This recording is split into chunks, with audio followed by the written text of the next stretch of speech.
Big boss ಅವ್ರ ಕಡೆಯಿಂದ ಒಂದು ಇಂಟ್ರೆಸ್ಟಿಂಗ್ ಆಗಿರೋ ಪ್ರೊಮೋನ ಬಿಟ್ಟಿದ್ದಾರೆ. ಅದು ಬೇರೆ ಯಾವುದು ಅಲ್ಲ, ಒಂದು ಎಲಿಮಿನೇಷನ್ ರಿಲೇಟೆಡ್ ಆಗಿ ಪ್ರೊಮೋ.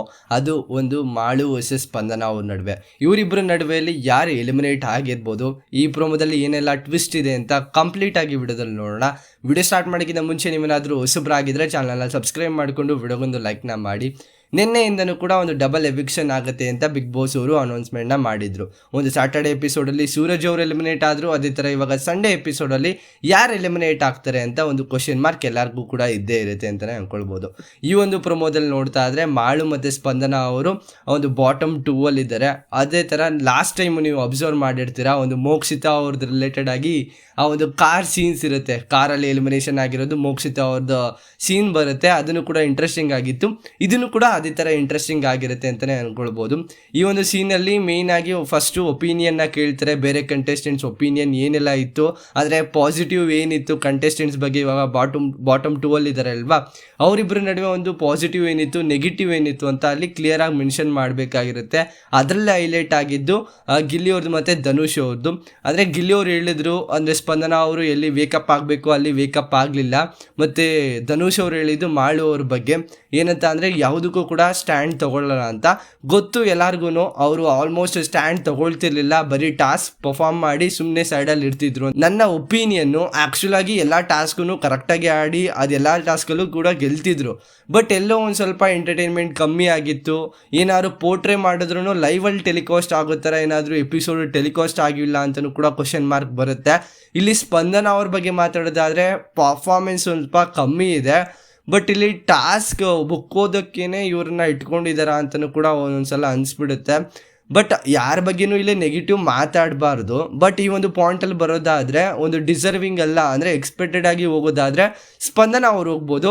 ಅನ್ಎಕ್ಸ್ಪೆಕ್ಟೆಡ್ ಆಗಿ ಥಿಂಕ್ ಏನಾದ್ರು ಮಾಡಿದ್ರೆ ಇವಾಗ ಮಾಳು ಅವರು ಎಲಿಮಿನೇಟ್ ಆಗೋ ಚಾನ್ಸಸ್ ಇದೆ. ಅಂದರೆ ಆ ಒಂದು ಕಾರ್ ಬರುತ್ತೆ, ಕಾರಲ್ಲಿ ಇಬ್ಬರು ಕಂಟೆಸ್ಟೆಂಟ್ಸ್ ಹೊತ್ಕೋಬೇಕು. ಒಂದೊಂದು ಕಾರಲ್ಲಿ ಯಾರ ಕಾರ್ ಒಳಗಡೆ ಬರುತ್ತೋ ಆ ಒಂದು ಕಾರಲ್ಲಿ ಸೇಫ್ ಆಗಿರೋ ಕಂಟೆಸ್ಟೆಂಟ್ಸ್ ಈಚೆಗೆ ಬರ್ತಾರೆ. ಅದರಲ್ಲಿ ಒಂದು ರಿಯಾಕ್ಷನ್ನು ಕೂಡ ನೋಡಿರ್ಬೋದು ನೀವು. ರಕ್ಷಿತಾ ಅವ್ರ ರಿಯಾಕ್ಷನ್ನು ಕೂಡ ಶಾಕಿಂಗ್ ಆಗಿತ್ತು. ಅಶ್ವಿನಿ ಅವರು ಕೂಡ ಅಳ್ತಾ ಇದ್ರು. ಅದರಲ್ಲಿ ನೋಡ್ತಾ ಇದ್ರೆ ಅನ್ಎಕ್ಸ್ಪೆಕ್ಟೆಡ್ ಆಗಿ ಮಾಳು ಅವರು ಎಲಿಮಿನೇಟ್ ಆಗಿರೋ ಚಾನ್ಸಸ್ಸು ಜಾಸ್ತಿ ಇದೆ ನನ್ನ ಪ್ರಕಾರ. ಅಂದರೆ ಆ ಒಂದು ರಿಯಾಕ್ಷನ್ ನೋಡಾದಮೇಲೆ ನಾವು ಲಾಸ್ಟ್ ಟೈಮು ಕೂಡ ಶಾಕಿಂಗ್ ಆಗಿತ್ತು. ಪ್ರತಿ ವರ್ಷವೂ ಅಂದರೆ ಪ್ರತಿ ವಾರನೂ ಕೂಡ ಒಂದು ಶಾಕಿಂಗ್ ಎಲಿಮಿನೇಷನ್ ಅನ್ಎಕ್ಸ್ಪೆಕ್ಟೆಡ್ ಆಗಿ ನಡೀತಿದೆ. ನಿನ್ನೆನೂ ಕೂಡ ಆಲ್ಮೋಸ್ಟ್ ಎಕ್ಸ್ಪೆಕ್ಟ್ ಮಾಡ್ತಾ ಇರಲಿಲ್ಲ ಸೂರಜ್ ಅವರು ಹೋಗ್ತಾರೆ ಅಂತ. ನಾವೆಲ್ಲ ಸ್ಪಂದನ ಅವ್ರನ್ನೇ ಹೋಗ್ತಾರೆ ಅಂತ ಅಂದ್ಕೊಂಡಿದ್ವಿ.